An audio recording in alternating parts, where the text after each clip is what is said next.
कहानी की शुरुआत में हम देखते हैं कि एक जेल एक सुनसान द्वीप पर बनी हुई है। आज नए कैदियों को इस जेल में लाया जा रहा था, जिनमें से एक था एडमंड। जब उसकी मुलाकात वार्डन से हुई तो एडमंड बोला, सर मेरी मदद कीजिए, मैंने कुछ भी गलत नहीं किया है, मुझे झूठे आरोपों पर यहाँ भेज दिया गया है। वार्डन ने शांति से जवाब दिया, मुझे पता है, अगर तुमने कुछ किया होता तो तुम्हें देश के अंदर ही किसी जेल में भेजा जाता। केवल उनको जिनके खिलाफ साजिश रची गई है इस दूरदराज जेल में लाया जाता है। इसके बाद वार्डन ने उसे बुरी तरह पीटा और फिर उसे एक जेल की कोठरी में बंद कर दिया। उस कोठरी में लकड़ी का दरवाजा और एक छोटा खिड़की थी। यह दरवाजा सिर्फ साल में एक बार खुलता था, जब वार्डन बिना किसी कारण के उन्हें पीटने आता था।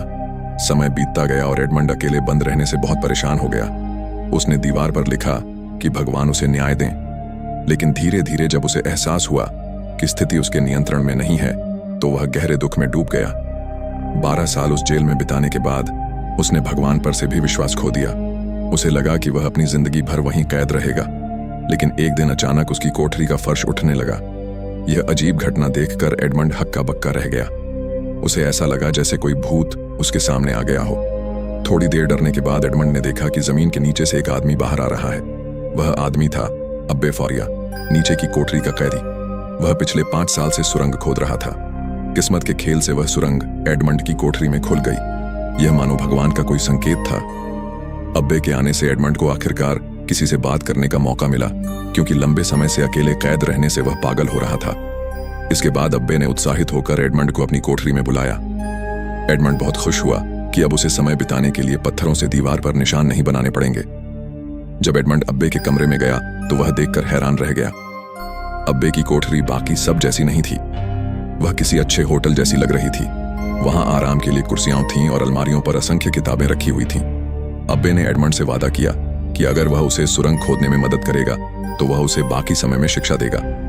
एडमंड के पास वैसे भी करने को कुछ नहीं था, तो उसने तुरंत मान लिया। जैसे ही वे खोदने शुरू करने वाले थे, उन्हें पहरेदार के कदमों की आहट सुनाई दी।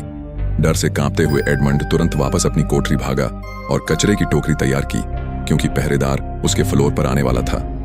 इस जेल में दरवाजा केवल 2 बार खुलता था, एक बार कचरा लेने के लिए और एक बार खाना देने के लिए। इसके अलावा दिन का बाकी समय खाली रहता था, जिससे उन्हें बिना पकड़े जाने के डर के सुरंग खोदने का बहुत सारा समय मिल जाता था। उसके बाद अब्बे ने अपने कुछ बाल काटे, पत्थर से चिंगारी निकाली, बालों को जलाया और फिर मोमबत्ती जलाई। फिर किसी तरह दोनों सुरंग में घुसे और आगे खोदते रहे। नीचे बहुत कम जगह थी, इसलिए खुदाई आसान नहीं थी। अब्बे ने अनुमान लगाया कि अगर वे इसी रफ्तार से काम करते रहे तो बाहर दुनिया तक पहुंचने में कम से कम 3 साल लगेंगे। एक दिन आराम करते समय एडमंड ने अब्बे की एक किताब से जाना कि अब्बे कभी बहुत माहिर तलवारबाज हुआ करता था। इसके बाद एडमंड जिद पर अड़ गया और बोला कि अगर अब्बे उसे तलवारबाजी नहीं सिखाएगा तो वह सुरंग खोदना बंद कर देगा। अब एडमंड का जीवन का एक ही लक्ष्य था, अपने दुश्मनों से बदला लेना। उसकी बात सुनकर अब्बे मान गया और उसे लड़ाई की कला सिखाने को तैयार हुआ। अब्बे ने समझाना शुरू किया कि तेजी ही योद्धा की सबसे बड़ी ताकत होती है। उसने कमरे में टपकते पानी की बूंदों का सहारा लेकर एडमंड को एक सबक सिखाने की सोची। वह पानी की बूंदों के नीचे खड़ा हुआ और इतनी तेजी से हाथ गुजारा कि उसका हाथ भीगा तक नहीं। उसने कहा, जिस दिन तुम्हारे हाथ इतने तेज हो जाएंगे तुम एक काबिल योद्धा बन जाओगे। इसके बाद अब्बे फिर से खुदाई करने लगा और एडमंड लगातार अभ्यास करता रहा। कुछ दिन बाद अब्बे ने दरवाजे की लकड़ी की पट्टियां तोड़ी और उनसे नकली तलवार बना ली। फिर उसने एडमंड को ठीक तरह से तलवारबाजी सिखाना शुरू किया। जब तलवार की ट्रेनिंग खत्म होती तो एडमंड पढ़ाई पर ध्यान देता। अब उसका पूरा दिन पढ़ाई, खुदाई और तलवारबाजी के अभ्यास में बीतने लगा। कुछ महीनों बाद एडमंड की तलवारबाजी में काफी सुधार हुआ। अब्बे ने देखना शुरू किया कि एडमंड उससे भी बेहतर तलवारबाज बन गया है। एक शाम बातचीत के दौरान एडमंड को पता चला कि अब्बे कभी एक बहुत अमीर परिवार स्टाडिया के लिए काम करता था। उसके मालिक ने बहुत बड़ी दौलत कमाई थी और अब नेपोलियन ने अब्बे को कैद कर लिया ताकि वह जान सके कि खजाना कहाँ छिपा है। यह सुनकर एडमंड बहुत गुस्से में आ गया, क्योंकि उसने भी कभी नेपोलियन का समर्थन किया था। दोनों ही धोखे की वजह से कैद किए गए थे। दिन प्रतिदिन सुरंग खोदते हुए वे आजादी के करीब पहुंच रहे थे। एक दिन उन्होंने सुरंग में पौधों की जड़ें देखीं, जिससे अब्बे को समझ आया कि वे सतह के काफी करीब पहुंच चुके हैं। यह जानकर दोनों बहुत खुश हो गए, लेकिन जल्द ही कुछ ऐसा हुआ जिसने उनकी खुशी को गम में बदल दिया। अचानक सुरंग हिलने लगी और जोरदार आवाज के साथ बहुत सारे पत्थर और मिट्टी उन पर गिर पड़े। अब्बे उसके नीचे दब गया। घबराए एडमंड ने तुरंत पत्थर हटाकर अब्बे को बाहर निकाला। पता चला कि वे गलत दिशा में खोद रहे थे। उन्होंने सुरंग खोदते समय कहीं ना कहीं गलती की थी, क्योंकि ऊपर से खाने का एक डिब्बा भी गिर गया था। अब्बे बुरी तरह घायल हो गया था। उसके सीने पर भारी पत्थर गिरने से उसके फेफड़े खराब हो गए थे। अब वह किसी भी पल मर सकता था। अपने अंतिम क्षणों में अब्बे ने कमजोर स्वर में एडमंड से कहा कि उसके कमरे में एक पत्थर के नीचे एक किताब रखी है। उस किताब के नीचे भी कुछ छुपा है। एडमंड ने वही खजाने का नक्शा पाया जिसके लिए अब्बे को कैद किया गया था। यह देखकर वह हैरान रह गया। अब्बे ने उससे वादा लिया कि इस खजाने का इस्तेमाल हमेशा अच्छे कामों में ही करेगा और बुरी राह से जितना हो सके दूर रहेगा। एडमंड ने वादा किया और उसके थोड़ी देर बाद अब्बे ने प्राण त्याग दिए। एडमंड की आंखों में आंसू थे। उसे फिर से अकेलापन महसूस हुआ। तभी पहरेदार खाना देने आया। एडमंड दीवार के पीछे छिप गया। पहरेदार ने आवाज लगाई पर कोई उत्तर नहीं मिला।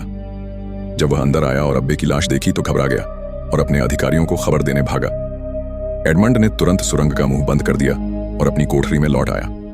कुछ समय बाद पहरेदार अपने साथियों के साथ लौटा और अब्बे के शव को एक बोरी में भर दिया। एडमंड सुरंग में छिपा इंतजार कर रहा था। जैसे ही पहरेदार चले गए, एडमंड चुपके से कमरे में आया।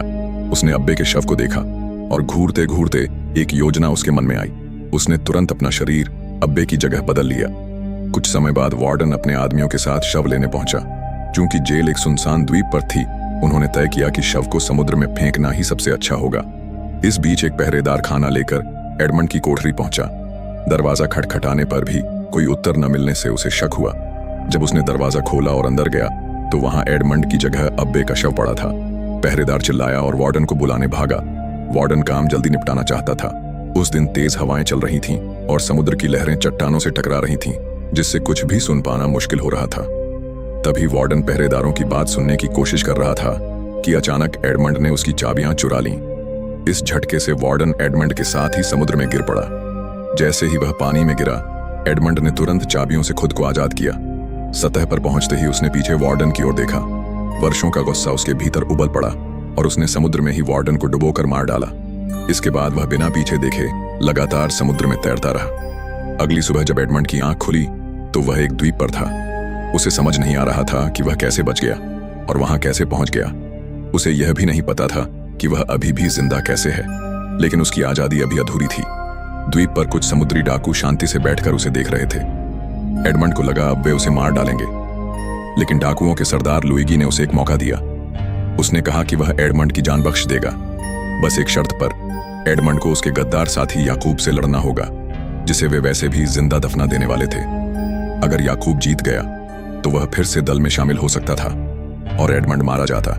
अगर एडमंड जीत गया तो उसे आजाद कर दिया जाएगा। थोड़ी देर में दोनों के बीच लड़ाई शुरू हो गई। याकूब तलवारबाजी में बहुत माहिर था, लेकिन अब्बे से सीखी हुई एडमंड की तकनीक बेहद ताकतवर थी। कई वार करने के बावजूद याकूब एडमंड को छू भी नहीं सका। जैसे ही मौका मिला, एडमंड ने तेजी से वार किया और याकूब को गिरा दिया। लेकिन उसे मारने के बजाय एडमंड ने लुइगी की ओर देखा और कहा, देखो, हम दोनों तुम्हारे काम आ सकते हैं। हम उपयोगी लोग हैं। हमें बिना वजह क्यों मारना? अच्छे समुद्री डाकू आसानी से नहीं मिलते। एडमंड की कला और दयालुता देखकर लुइगी प्रसन्न हुआ और दोनों की जान बख्श दी। जहाज पर बातचीत के दौरान एडमंड ने कप्तान को अपनी पूरी कहानी सुनाई। सुनने के बाद कप्तान ने एडमंड को आजाद कर दिया ताकि वह अपना बदला ले सके। याकूब, जिसकी जान एडमंड ने बचाई थी, उसका साथी बन गया। उसने वादा किया कि वह हमेशा उसका वफादार रहेगा। एडमंड ने याकूब से नाव की व्यवस्था करने को कहा। फिर वह आधी रात अपने पुराने मालिक के घर पहुंचा, लेकिन सब कुछ बदल चुका था। पुराने मालिक ने उसे पहचाना तक नहीं। वहां उसे पता चला कि उसके पिता गम से मर चुके हैं जब एडमंड कैद हुआ था। यह खबर सुनकर वह भीतर से टूट गया, लेकिन सबसे बड़ा झटका तब लगा जब उसे पता चला कि उसका पुराना मित्र मोंटेग्यू ही उसका गद्दार निकला। उसी ने उसे फंसाया और उसकी मंगेतर मर्सिडीज से शादी कर ली। अगले दिन एडमंड और याकूब नक्शे पर दिखाए गए खजाने वाले द्वीप की ओर निकल पड़े। उन्होंने पूरे द्वीप को छान मारा, पर खजाना कहीं नहीं मिला। तब एडमंड को लगा कि शायद पानी के नीचे कुछ हो। वह नक्शे पर चिन्हित जगह के पास एक भूमिगत तालाब में गोता लगाकर उतरा। वहां उसे कई पुराने संदूक मिले। जैसे ही उसने खोला, चमचमाते सोने के ढेर दिखाई दिए। याकूब खुशी से उछल पड़ा और नाव में जितना सोना समा सके भर लिया। लेकिन सारा खजाना ले जाने के लिए उन्हें एक बड़ा जहाज चाहिए था और एडमंड को कोई रास्ता नहीं सूझ रहा था। खुशी से ज्यादा अब उसके भीतर प्रतिशोध की आग जल रही थी। उसने तय किया कि यह दौलत केवल एक ही मकसद के लिए इस्तेमाल होगी, बदला। शुरुआत में एडमंड ने एक विशाल और शानदार हवेली खरीदी और खुद को फ्रांस का नया रईस घोषित किया। उसने अपने आलीशान महल में आसपास के सभी रईसों को एक भव्य दावत पर बुलाया। जल्द ही उसकी शाही ठाठ बाट और वैभव सब और चर्चा का विषय बन गए। लेकिन असल में एडमंड यह सब केवल अपने गद्दार मित्र मोंटेग्यू का ध्यान खींचने के लिए कर रहा था। मोंटेग्यू पार्टी में आया भी, लेकिन बिना कुछ बोले ही चला गया। उधर याकूब ने एडमंड को खबर दी कि मोंटेग्यू का एक बेटा है, एल्बर्ट। तब एडमंड ने एक खूबसूरत औरत और अपने कुछ डाकू साथियों के साथ मिलकर एल्बर्ट का नकली अपहरण रचाया, सिर्फ इसलिए कि वह उसके सामने एक मसीहा बनकर उभरे। योजना कामयाब रही। एल्बर्ट को लगा कि यह नवाब सा दिखने वाला आदमी उसकी जान बचाने आया है। कृतज्ञ होकर एल्बर्ट ने एडमंड को अपने आने वाले जन्मदिन की दावत पर बुलाया और हाथ जोड़कर निवेदन किया कि वे जरूर आए। एडमंड ने पहले तो हिचकिचाने का नाटक किया, लेकिन अंत में हामी भर दी। दावत में एल्बर्ट ने अपने पिता मोंटेग्यू से एडमंड का परिचय कराया। 13 साल बाद दोनों आमने सामने खड़े थे, लेकिन मोंटेग्यू उसे पहचान भी न पाया। एडमंड की शक्ल सूरत बिल्कुल बदल चुकी थी, मगर जब मर्सिडीज ने उसे देखा तो उसके दिल में अजीब सी हलचल हुई। वह पहचान नहीं पा रही थी, पर जैसे ही एडमंड ने उसके बालों को उसी खास अंदाज में मरोड़ा, कुछ वैसा ही जैसा वह पहले किया करता था, तभी मर्सिडीज को तुरंत एहसास हुआ ये कोई और नहीं, उसका खोया हुआ एडमंड ही है। एडमंड जानता था कि मोंटेग्यू पैसों के लिए बेताब है। उसने उसे झूठा विश्वास दिलाया कि उसने एक खजाना खोजा है और एक जहाज से 100 किलो सोना अगले दिन आ रहा है। साथ ही उसने मजिस्ट्रेट विल्फर्ड से मिलकर सारे कानूनी अड़चनें दूर करने की बात की, ताकि पुलिस कोई समस्या न खड़ी करे। लेकिन विल्फर्ड था भ्रष्ट मजिस्ट्रेट, जिसके हाथ में पूरे इलाके की पुलिस थी। उसने तुरंत मोंटेग्यू से मिलकर योजना बनाई कि एडमंड का खजाना उसके पास पहुंचने से पहले ही लूट लिया जाए। असल में ये तीनों वही लोग थे जिन्होंने सालों पहले एडमंड को साजिश में फंसाकर जेल भेजा था, और अब एडमंड जानबूझकर इन्हें एक ही जगह इकट्ठा कर रहा था। दावत के बाद मर्सिडीज रोती हुई एडमंड की गाड़ी में आकर बैठ गई। उसने बताया कि मोंटेग्यू ने उसे झूठ बोला था। उसने कहा था कि एडमंड को फांसी दी जा चुकी है।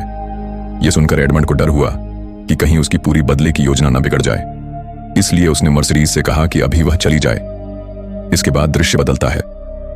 एडमंड का जहाज लुट चुका था और यह काम मोंटेग्यू के आदमी ने ही किया था। यही वह आदमी था जिसने सालों पहले एडमंड को जेल भिजवाने में हाथ मिलाया था। एडमंड के भीतर बदले की आग भड़क उठी। उस आदमी को लगा कि उसने आसानी से जहाज लूट लिया, लेकिन जल्द ही पहरेदारों ने उसे पकड़ लिया। उसने भागने की कोशिश की, तभी अचानक एडमंड सामने आ गया। उस आदमी ने लड़ने की कोशिश की, लेकिन एडमंड ने फांसी का फंदा उसके गले में डाल दिया। मरने से पहले एडमंड ने अपनी असली पहचान बताई, ताकि उसे मालूम हो कि वह किस गुनाह की सजा भुगत रहा है। अब एडमंड का अगला निशाना था मजिस्ट्रेट विल्फर्ड, वही जिसने नेपोलियन के खत के मामले में उसे फंसाया था। विडंबना यह कि विल्फर्ड का अपना पिता नेपोलियन का समर्थक था, मगर सत्ता की भूख में विल्फर्ड ने अपने ही पिता को मार डाला और सारा दोष एडमंड पर डाल दिया। इस बार एडमंड ने चालाकी से विल्फर्ड को सारी सच्चाई कबूल करवा ली। बातचीत के दौरान विल्फर्ड ने सब कुछ स्वीकार कर लिया। उसे लगा एडमंड के पास कोई सबूत नहीं है, लेकिन उसे यह नहीं पता था कि उसी कमरे में पुलिस वाले पहले से मौजूद थे और सब कुछ सुन रहे थे। उन्होंने तुरंत विल्फर्ड को गिरफ्तार कर लिया। इधर मोंटेग्यू अब कंगाल हो चुका था और भागने की तैयारी कर रहा था, मगर मर्सिडीज उसके साथ जाने को तैयार नहीं हुई। उसने साफ कहा एल्बर्ट उसका बेटा नहीं, बल्कि एडमंड का बेटा है। जब मोंटेग्यू ने उससे शादी की थी, वह पहले से एडमंड के बच्चे की मां बनने वाली थी। इसी वजह से उसने मजबूरी में मोंटेग्यू से शादी की थी। यह सुनकर मोंटेग्यू गुस्से में चिल्लाया, लेकिन कुछ बदल न सका। वह भागा उस कगिले की ओर जहां उसने सारा चोरी का खजाना छुपा रखा था, लेकिन जब उसने संदूक खोले तो उनमें सोने की जगह रेत भरी हुई थी। आखिरी संदूक में उसे बस एक छोटा शतरंज का मोहरा मिला, जिसे उसने एडमंड के हवाले कर दिया। उसी समय एडमंड सामने आ गया। अब मोंटेग्यू को सारा सच पता चल गया। गुस्से में उसने तलवार उठाई, लेकिन एडमंड के सामने उसकी औकात कुछ न थी। एडमंड ने आसानी से उसका हथियार छीन लिया और उसे दीवार से टिकाकर दबोच लिया। जैसे ही एडमंड अंतिम वार करने वाला था, तभी एल्बर्ट बीच में आ गया और बोला, मैं अपने पिता को इस तरह मरते नहीं देख सकता। इस मौके का फायदा उठाकर मोंटेग्यू ने छुपा हुआ पिस्तौल बारूद से भरना शुरू कर दिया। तभी मर्सिडीज दौड़ती हुई आई और एडमंड को रोक लिया। उसने सच्चाई बता दी कि एल्बर्ट दरअसल उसी का बेटा है। यह सुनकर एडमंड सन्न रह गया। उसी पल मोंटेग्यू ने पिस्तौल से निशाना साधा, लेकिन याकूब ने बिजली जैसी तेजी से चाकू फेंका। गोली एडमंड को न लगी, लेकिन मर्सिडीज के कंधे पर जा ढांसी। मोंटेग्यू इस अफरा तफरी का फायदा उठाकर भाग निकला। एडमंड उसके पीछे दौड़ा। मोंटेग्यू घोड़े पर सवार होकर उस पर टूट पड़ा। कुछ पल के लिए एडमंड की तलवार छूट गई और लगा कि अब मोंटेग्यू हावी हो जाएगा, लेकिन अंत में एडमंड ने उसे गिरा दिया और घातक वार किया। मॉन्टेग्यू वहीं ढेर हो गया। सालों से जलती हुई प्रतिशोध की आग आखिर ठंडी हुई। एडमंड अपनी पत्नी और बेटे के साथ उसी द्वीप पर लौटा जहां उसने 13 साल कैद में गुजारे थे। वहां उसने अपने गुरु अब्बे फॉरिया को याद किया। अंत में उसने उस द्वीप को खरीद लिया ताकि कोई और इंसान वह पीड़ा न झेले जो उसने झेली थी। अगर आपको यह वीडियो पसंद आया हो तो चैनल को लाइक और सब्सक्राइब करना न भूलें।